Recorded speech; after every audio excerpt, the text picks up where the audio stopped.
In this episode, I discuss the proper perspective for premiums while practicing the infinite banking concept. This is the most important understanding that will determine your success while practicing IBC.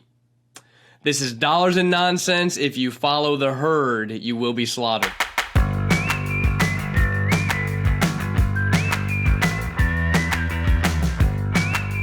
All right, everyone, welcome back to the show. It's once again great to be here. This is Nate, and I'm going to dive into what I believe is probably one of the most important things that you can do or that you can learn and believe in while you practice IBC. So this is an episode that I think it can be extremely helpful for almost everybody.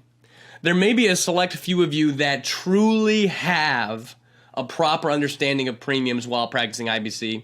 But what I find with almost everyone is that there's still some wonkiness that occurs when dealing with premiums, especially while you're practicing IBC. And so here's what kind of sets the stage for this. I believe that your relationship to premiums is the most important thing that will determine your success while doing IBC.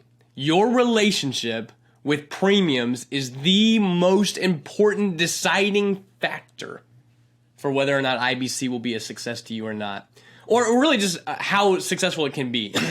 I mean, in other words, you can do a you can have premiums. You can still be successful IBC. I mean, it will determine the actual quality of IBC's impact on your life. It can also be said that loans and loan repayments fit in the same window. So I would say that your relationship with loans, with premiums, loans, and loan repayments will determine your success. If one of those three pillars, if you have a faulty understanding or a faulty perspective on policy premium, policy loans, or policy loan repayments, one of the three legs of the stool, your IBC system will be weird. You will have concerns. You'll have questions. And you won't really accomplish what I think you may set out to accomplish. So your entire IBC experience will be won or lost based on having the proper perspective on these things. It really will. This is why Nelson Nash talks to great detail about how IBC is a huge part of it is how you think, by the way, because how you think really determines almost everything you do in life. So how you think will be a huge determiner on your success in IBC and in almost anything, by the way, in almost anything that you do. So, by the way, excuse me, I've got a little bit of a sore throat today, so I might have a cough drop in. But with that being said, a lot of people, when they're introduced to IBC, they have detailed questions about premiums. They have detailed questions about loans, and they have detailed questions about loan repayments. But as you probably have heard in many different settings, it's said quite often, if you get the big picture, the details don't matter very much. If you don't get the big picture, the details don't matter at all. That's actually one of Nate's sayings. It's a rendition of the typical saying that you may have heard is, if you get the big picture, the details don't matter. If you don't get the big picture, the details don't matter. I don't really subscribe to that. So I believe the details do have some sort of importance, obviously. So I like to say it, and I believe it's very true. If you get the big picture, the details don't matter very much. If you don't get the big picture, the details do not matter at all. And I believe this is the case with premiums especially, with loans, and with loan repayments. There is no sense in getting into the details of any of them until the big picture is understood. Most people think that they understand the big picture, especially when in regards to IBC and how premiums are going to operate. They think they do, but they do not because of some sort of mental hangups. So they think they do, but they don't, and it handicaps them. It handicaps them for sure. So this is, what I'm about to say is the proper perspective for premiums when practicing IBC. Premiums must be seen as a capital contribution to a bank that you're starting. Premiums must be seen as capital contributions to a banking enterprise that you're starting. This is the proper perspective. Premiums must be seen as a capital contribution to a banking enterprise that you're starting.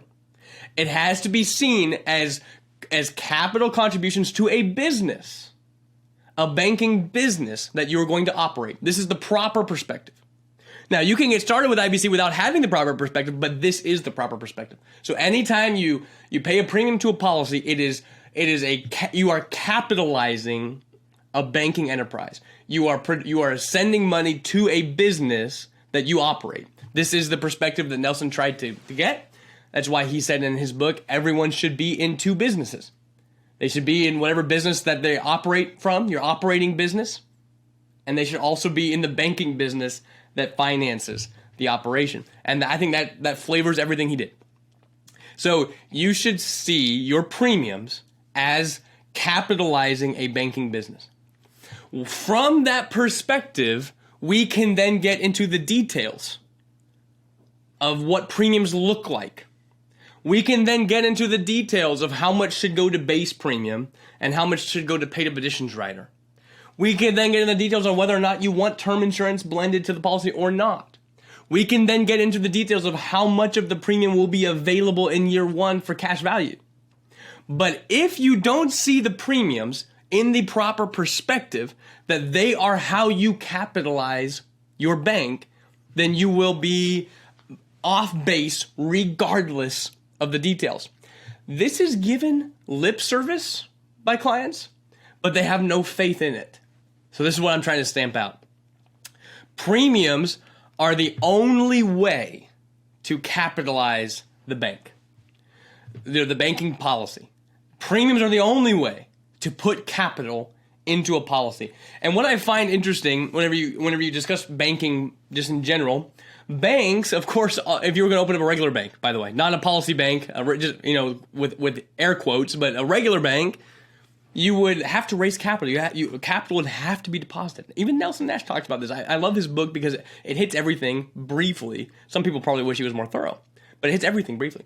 If you were going to open a regular bank, deposits have to be made to the bank. Capital has to be raised first before it can even accept deposits and make loans. So capital, the owners, the stockholders of the bank are the ones going to contribute a large amount of capital to the bank in hopes that the bank will become a profitable enterprise and that they will receive a solid return on investment. So that's just a basic banking enterprise. Banks always raise enough capital to make loans to other people. Remember, that is their intention, is to use the money. And they always raise enough money to be able to do so. It's obvious, right? And I think the same thing is true for all of us. IBC essentially presents that we should all be raising enough capital inside of our policies, inside of our policy banks, to where we have a real intention to make policy loans. And this, by the way, I'm going to keep referring to this.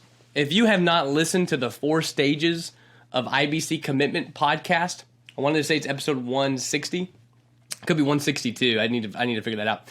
I really think you should listen to that. We also have a webinar that's been recorded that you can view on our website, livingwealth.com. Go to the wealth creation resources and webinar tabs. Excuse me. And you'll see the 4 stages of IBC commitment webinar. Because I'm going to refer back to this a lot, this idea that whenever you are starting IBC, I think it's important to have some intention. It's easiest to get started without much intention, what we would call the saver stage. But I think it's actually more important if you're going to practice IBC to capitalize policies with the intention to make policy loans and to understand how they're going to apply in your life. I think that's very important. Now, you can start at a small level, in which case that's not going to happen, just to get your feet wet. But at some point, if you really want to practice IBC, that has to take place. You have to have enough capital, which means you have to have paid enough premiums to capitalize a bank that's large enough to do the things you want to do. So a lot of times we'll talk to clients who really love the idea of IBC. They love it. They love the theory. They love the philosophy. They love everything about it. But then you find out there is something that is stopping them from being properly capitalized in their policies. There is something, and I talked about this in the 4 stages too. There's some sort of, I don't know what you want to call it, there's a wall called the fear of premium, which we would call the fear of capitalizing a policy. And it comes in many flavors and many different shapes and sizes. And because of that wall, they never contribute enough capital to make big impacts on their financial success. Which is, once again, I think this is perfectly fine. I think everyone should do what they're comfortable with, obviously.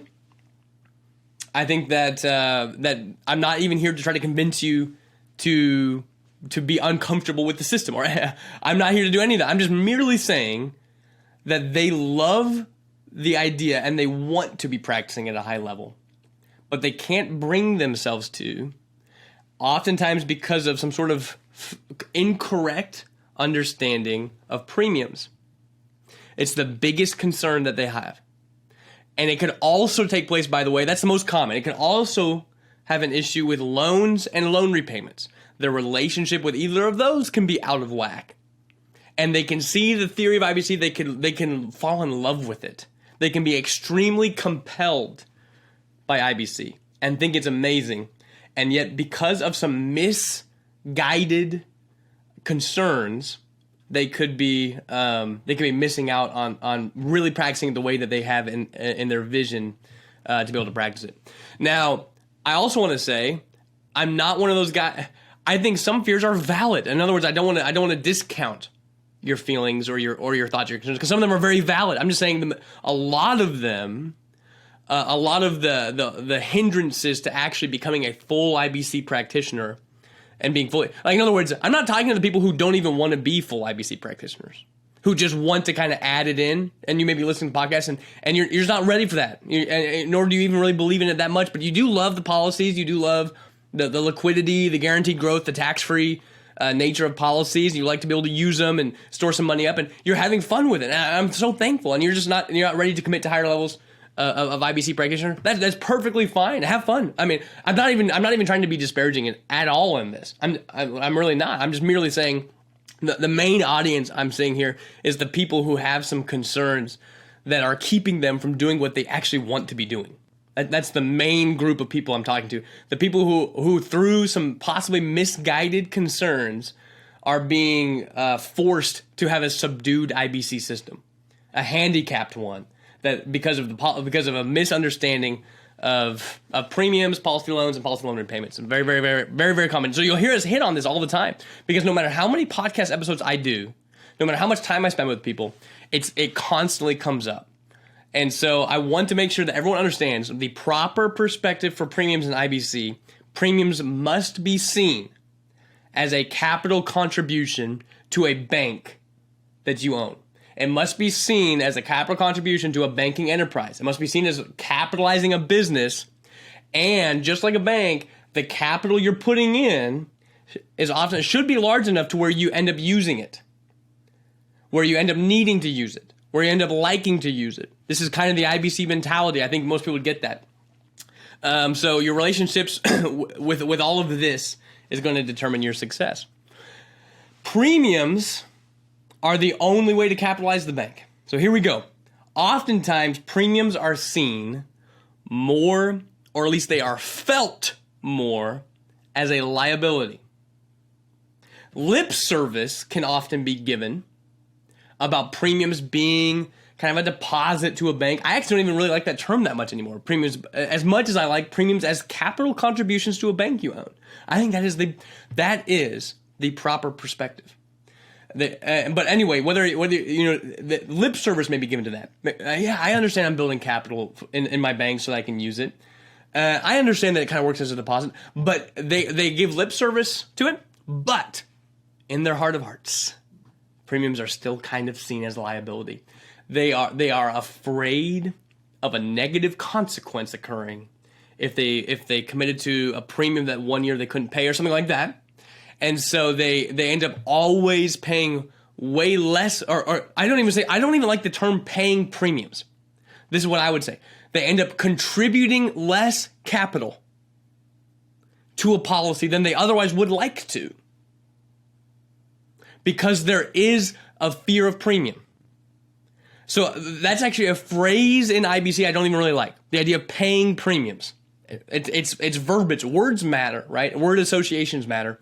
Paying premiums doesn't sound very good, and it comes with connotations. But that's why you have to have the proper perspective. You have to have the proper perspective for premiums being paid in IBC. Premiums should be seen as a capital contribution. So what happens whenever someone wants to achieve big things with IBC and wants to do better with it and make more money as a bank owner? They want to be a better banker, but they can't really commit to capitalizing more because of the word premium. And this is just very, very common. So if you're listening to this is no judgment to anyone. It really is not. I'm just merely saying this is what I find day in and day out talking to people, that no matter how much lip service they give to kind of understanding what premiums are doing, they can't, they still see it as paying premiums, as a payment, as a bill that's coming due. What happens if I can't contribute? What happens if I can't pay the premium? I really feel there is some reality to this, and I'm going to get to it, by the way. But the proper perspective is that premiums are capital contributions to a banking enterprise that you own. The more capital you contribute, the more loans you can take from the bank, the more things you can accomplish with it. And the more capital that's in the bank, the more profitable the bank will be. These are realities we can't get around. So oftentimes, we have to see the banking business as an enterprise that we are funding. And the capital we're contributing is going to produce a higher ability for our bank to be profitable and make loans. But oftentimes the premium gets in the way. So in reality, what exists is a fear of negative consequences if premiums have been overextended. This does not mean that I believe that there is no such thing as having premiums that have been overextended. So I certainly do. You could start foolishly. You could make mistakes in how much premium you're doing. It's possible. But what I would like to know, or like to be known, is that it's far rarer than anyone could ever imagine. And I want to talk about why. So why do I think that most fears of capitalizing policies through premiums are based on incorrect ideas? And I've got a few things to say on it. First off, the reason why I think the fear is overplayed in most people's hearts and minds is because of a lack of confidence or understanding. So this is the first point. The reason why I think that most fears are based on some misguided assumptions. And the most common one is I think that it is not understood or it is not trusted in your heart. There's no faith in the flexibility of premiums while practicing infinite banking. I don't think it's fully understood by most people how flexible your annual premium that you end up contributing, your annual capital contribution to your banking system. I like that phrase, and that's not me trying to avoid premium. That's just reality. That is the perspective. I have heard agents all across the country say things. I've said things. I have it honed down. Premiums must be seen as a capital contribution to a banking enterprise that you own. This has to be seen this way. There's no other perspective that ends up producing the correct mentality and reality for practicing IBC. But all this to be said, they don't fully believe in the flexibility of it. So what I'm trying to bring up here is that most people would know by now, if you're listening to the podcast, that when you're starting an IBC policy, you want that policy to produce the highest amount of cash value as possible and the lowest amount of death benefit as possible. And it actually, by the way, those two phrases have to be put together. In other words, if you want the highest cash value, you actually have to have the lowest death benefit. And vice versa. If you want the highest death benefit, oftentimes you'll have lower cash value. So they kind of operate in kind of a teeter-totter. So this is where, if you want to go back and listen to some other episodes, we talk about the MEC limit. We talk about the Modified Endowment Contract, or the MEC, which kind of is the IRS's rules about how much cash value really can be stuffed in compared to the death benefit. I don't have time to go into here, but I just want everyone to understand that in this world, you will end up having a huge amount of flexibility by how IBC policies have to be built. And here's how it works. Inside of your policy, you will have what's called a base premium, and you will have what's called a paid-up additions rider premium. And the majority of your premium is going to go to this thing called a paid-up additions rider, or PUA rider, which many of you will hear. And that kind of acts as a cash value accelerator, you could say. In other words, the PUA rider is really just a fancy term for the piece of the policy that you're using to stuff the policy with cash value much quicker than just a base premium would do. So by the way, there's some misconception about this too. The base premium is not an expense either. The base premium produces cash value too. It just is slower at doing so than the paid-up additions rider. So you want a huge proportion of your premium to go to paid-up additions rider premium, and you want a smaller amount going to base premium. That's how every policy is designed. And so I wanted to express something I've said many times to clients too. With this scenario, you will end up having essentially a window of premium paying ability created. So every policy will have a base premium at the bottom of the window. So let's say someone's going to start a policy and they want to contribute capital at a clip of $100,000 a year of premium. You can contribute as much or as little capital as you want to your policy. And you can schedule it with huge variations. But we're just going to use a hypothetical scenario of someone who wants to contribute $100,000 a year in capital to a policy premium. It's very possible that the base premium, they want to be able to contribute $100,000. The base premium may be somewhere, let's just say $20,000 to $40,000, somewhere in this window. Or somewhere at the floor, there's going to be a base premium. Let's just say, it's around, let's just say $30,000, let's say. Now, there's ways to make that lower. There are ways to make it higher. There's reasons to do both. I'm actually going to talk about that in subsequent podcasts. But let's just say it's $30,000, a base premium. So the client wants to contribute $100,000 of capital towards their banking enterprise, and they want to do it every year. That's what they would like to do. What they will essentially have, though, is a base premium, let's say of $30,000, and a MEC limit that might be slightly higher than the 100, depending on how it's built. Maybe we'll set the MEC limit to be, let's say, $110,000. So essentially, if you're watching me, you can kind of see I have my hands lifted up. I have a top of a window, which is called the MEC limit of the policy, and that will be the highest amount you could contribute to that policy by design. It's called the MEC limit.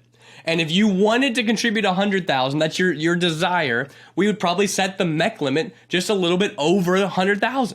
That's what we do to make the most cash-rich policy that we can. So let's say the MEC limit is $110,000. That's the max capital contribution you can make towards the policy in any given year. However, the bottom of the window is what's called the base premium. And the base premium is only $30,000. So what you have created is a window where the base premium is at the bottom of the window of 30 grand and the MEC limit is at the top of the window, 110,000. And you get to decide how much of that window you want to contribute towards every year. The paid-up addition rider premium is what fills up the window, and it is flexible. It is not required. You can pay all of it. You can pay none of it. Now, some insurance companies are more strict on how flexible the PUA rider can be. But nonetheless, in every company, the PUA rider is never required. So there may be some differences in insurance companies of how flexible the contributions can be. However, and all of them, it's never required. So essentially you have a window created. Let's say in this little example, he wants to pay $100,000. The MEC limit's just a shade above it. Let's say it's $110,000. And the base premiums, let's say 30 or something, or 40 or 20. I mean, there's a whole bunch of different factors with different goals and different objectives. I'm not going to get into it right now. Could be even lower than that. And that we'll save that for another call, or another podcast, by the way. So what most people misinterpret or misguide is they think if they say they want to do a $100,000 policy, they may think to themselves, oh man, but what happens if I don't have 100,000 in any given year? Is there going to be, they no matter what I tell them, they think there's going to be some sort of huge negative consequence. They think there's going to be some sort of huge negative consequence that occurs. That's not true though. In every policy that's built for IBC, there is a MEC limit, there is a base premium, so there's a top of a window, there's a bottom of a window, and there's a flexible PUA rider that fills up the window. We absolutely hope, and everyone should want to, be able to max out the window every year that they can. Continue to max out, to contribute the maximum amount of capital towards the policy they have. That'd be ideal. That's the best. But there is no negative consequence. There's no negative consequence to filling in less of the window space. So this is why I think sometimes the fear is a little bit overplayed, and that they actually want to contribute lots amounts of capital, but they're afraid to say it because they know that what happens if I can't contribute all of it one year? Once again, no worries. You have a huge variation in what you can actually contribute. So I have I have a very large window of premium paying ability. Some years I will max the whole thing out because I have a great year, and I'll dump every dollar that can be squeezed into premiums will get paid. However, I could just as well have a lesser year. I could just as well have a lower premium year. I mean, a lower income year. That's the nature of being in business. And that's the nature of how aggressively I've established my IBC system. So I could also just as easily end up not contributing the max amount of premium, the max amount of capital to the policies. I could very easily not do that as well. And there's no negative consequences for doing it. So I think that oftentimes lip service is given, but not believed toward the premium flexibility with PUA riders. That they essentially what I'm bringing up in this is that what keeps people is a fear of overextending and a fear of negative consequence for paying premiums. When in reality, it's usually an overplayed fear. In other words, they always keep their premiums really low because, in other words, they're contributing capital, and they're setting their system up to be able to contribute capital, assuming a worst case scenario is going to take place. In other words, like instead of having, let's say in our little scenario, instead of having a guy who would like to be contributing 100,000 of capital, but is very concerned about being able to hit that every single year, let's say, and maybe it's valid. This is trying to simplify things to help understanding. But in other words, instead of saying that that's actually what he wants to contribute, he doesn't want a policy like that because he's nervous. What happens if I don't hit 100? So he says, let's just do 50. I'm pretty sure I can hit 50. Let's just do 50. So then the policy would have like a $15,000 window and a $50,000 MEC limit instead. You know, there's a whole bunch of variations, by the way, in how the base premium PUAs are going to work and so forth. But that's what he would have instead. And he would like to be living life, being able to contribute 100,000 capital, but because of fear, he keeps it subdued. Given he actually could have started the 100,000 and just contributed 50 to it in a given year, and there would have been no negative consequence to it.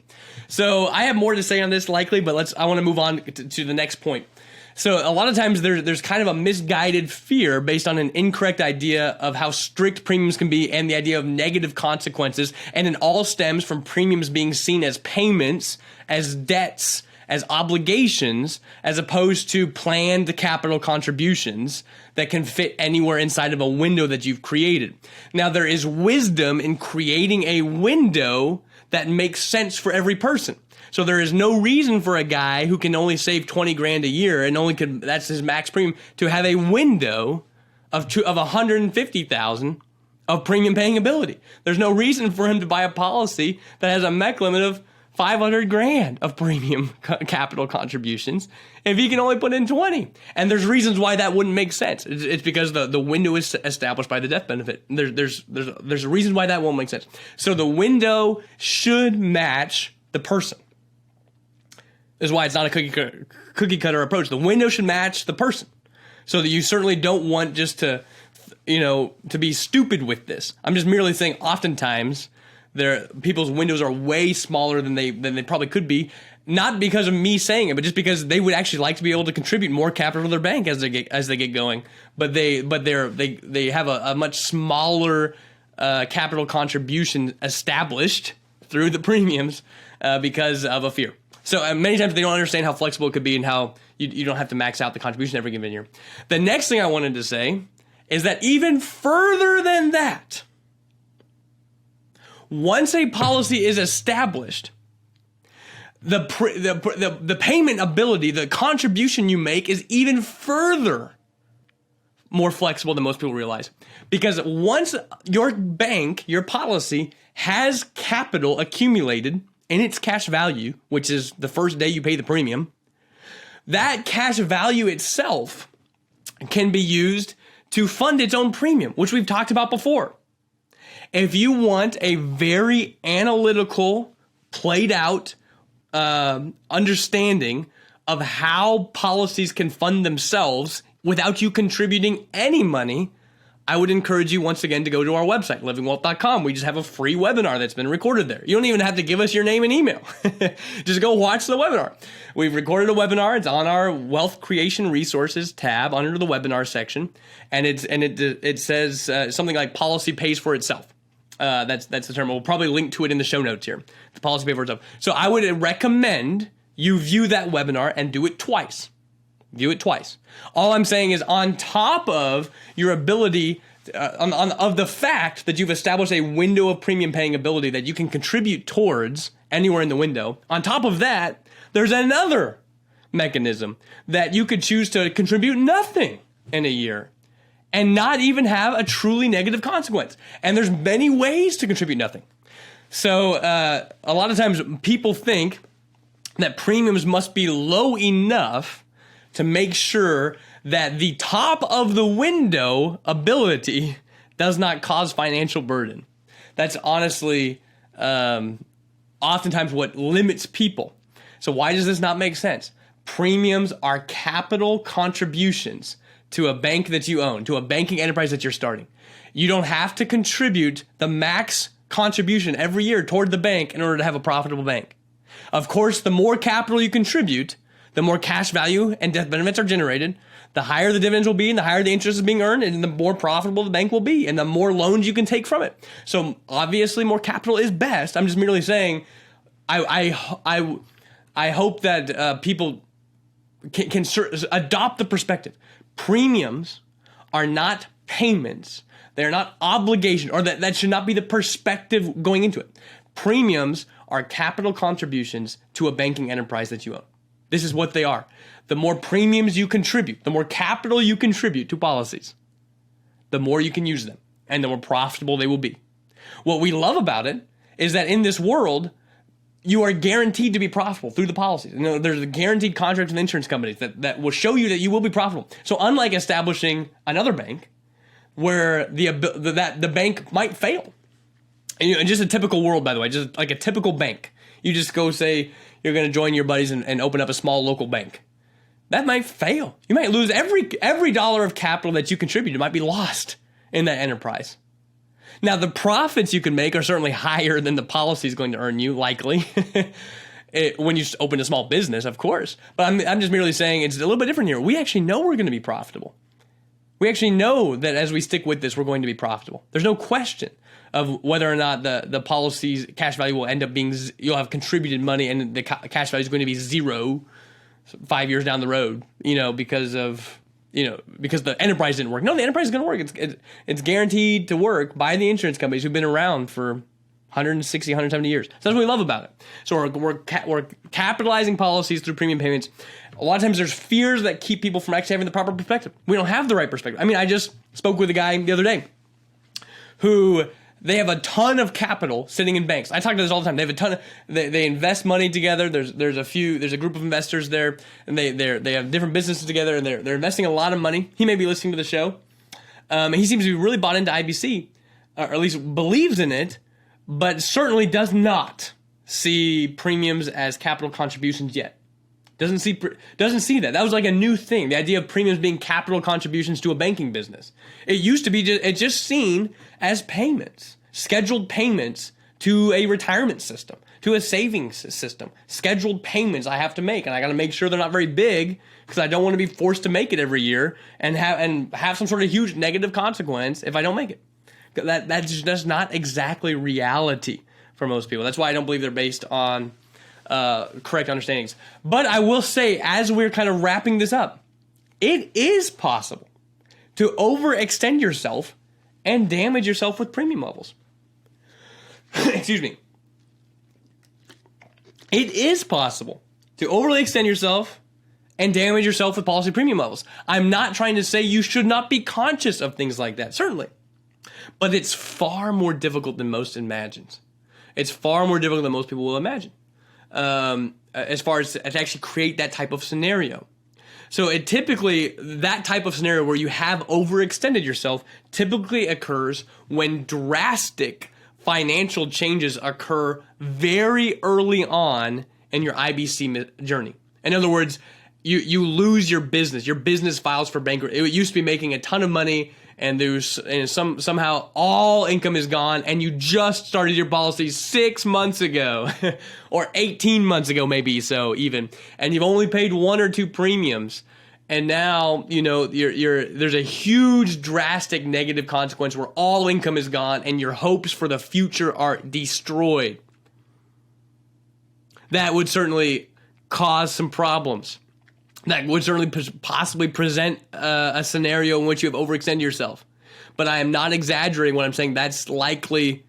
That's the very rare circumstance for overextending yourself per se, and damaging it. The other type of kind of overextension occurs mainly more so with mismanagement of money, mismanagement of the policies, and this is probably the most common one, where someone starts with IBC, pays premiums, borrows all the money out, does things with the money without ever intending to repay it, and without even using the money to buy appreciating assets.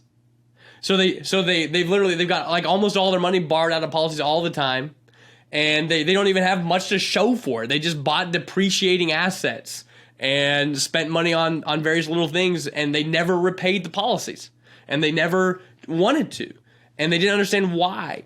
They should, and you have this weird mismanagement of the system, and then suddenly the things start to kind of fall apart, and they're like, why isn't this working for me? I'm like, well, you didn't really do what you're supposed to do. If you're going to buy an appreciating asset with a policy, like an investment, it's true you don't exactly need to repay the loans by any sort of strict measurable schedule, because now you have the policy and the investments that you made through it. And so things are going to work out well. We could talk about that in more detail another time.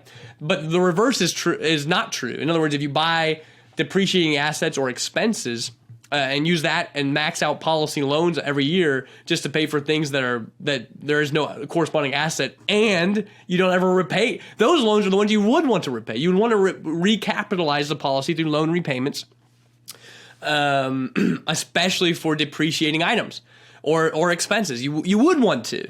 Now, you don't have to be super strict, but you would want to. But you'll find out that is possible to cause some issues.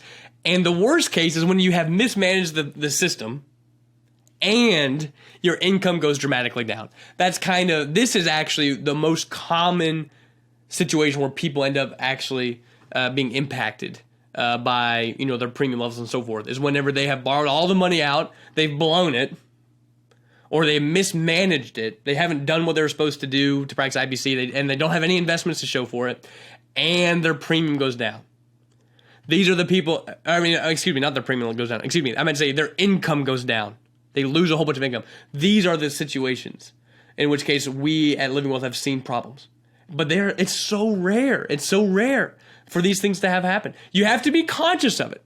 The window premium should be available, but your understanding of the flexibility of premiums with PUA riders and the ability to offset premiums with loans, surrenders, or reduced paid up. Go watch the webinar, folks. This podcast it's not the forum to be able to dive deeply into how policies can pay for themselves. But these have to be known at the outset to alleviate invalid concerns about policy premium levels. so that you can see premiums in their proper perspective, which is a capital contribution to a banking enterprise. I see all of my premiums as I am excited to pay them. I can't wait for more capital to be contributed to my bank. That's not just because I sell this. Truly, it is not. It is because that's what every practitioner of IBC should see it as. An exciting event where more capital can go into my system. Oftentimes, they're not seen that way due to what I would call misguided fears. So we would want to kind of alleviate some of the invalid concerns so that you can see premiums in their proper perspective and then operate accordingly. That's what we would like to have happen for everyone, for everyone. Understanding, though, that sometimes some of my clients are so gung-ho that I have to talk them back. Like they want to commit to levels of premium that I don't think they should yet. And so we've had to walk some back. And so there is a truth that you don't want to be stupid with this, but it's actually far more flexible than most people imagine. And so that typically inhibits them from unlocking the real power of IBC to its fullest. It really does. So that's, I mean, how long have we been going here? We've been going for 40 minutes. Holy cow. Well, it's certainly been a pleasure to be here. I do enjoy doing this. I hope I'm helping. I think that as I brought up, that your perspective on premiums is the most important thing you can do. If you get the big picture as it applies to premiums, if you get the big picture, the details won't matter as much. But if you don't get this big picture, this perspective is the big picture. If you don't get this picture, the details don't matter at all as you're playing out IBC. So I want this to be said. So we're happy to discuss the details of premiums. How much should go to base? How much should go to PUA? Should we add term insurance to the policy to boost the death benefit so we can have a higher MEC level? Should we? How much is going to be available in cash value right away? How much is going to be available in cash value next year? All of these little details I would say they're important. They're great. I'm just merely saying it is a worthless conversation to talk about those details if you see premiums as payments anyway. like if the big picture's not involved, we're kind of wasting time. Like we need to make sure this is seen in its proper light, that premiums they have to be seen as a capital contribution to a bank that you own. You are contributing capital to it. That capital is going to produce loanable money, just like it would if you started a bank and put in capital to be an owner of a local bank. That bank, people have to make capital contributions so that there's capital sitting here to be able to establish a lending business. And so that is what we're all establishing. So premiums must be seen as capital contributions to a bank. Oftentimes they're not seen like that. They're seen like premium payments, obligations, debts, liabilities, concerns, no matter how much lip service is given to it. And oftentimes those concerns come about because of some misguided understandings of premium inflexibility and also negative consequences for not maxing out the window, which are not actually accurate. However, on the flip side of the coin, there are some ways to overextend yourself. So let's be wise. Let's build out a strategy that makes sense for you. Let's understand why we're doing it. Let's understand the proper perspective for premiums, and then let's start nailing down some of the details for how it would apply to you. And I think that is the best way to move forward. I've had fun with this, I certainly enjoy everyone being here. If this is enjoyable to you, as we've mentioned many, many times, the best way to get the word out for this podcast is to like or review it, to rate it. That's the best way to get this out there. We would so appreciate that for anyone here who is a consistent listener and is getting value from this podcast. With that being said, this is Dollars and Nonsense. If you follow the herd, you will be slaughtered.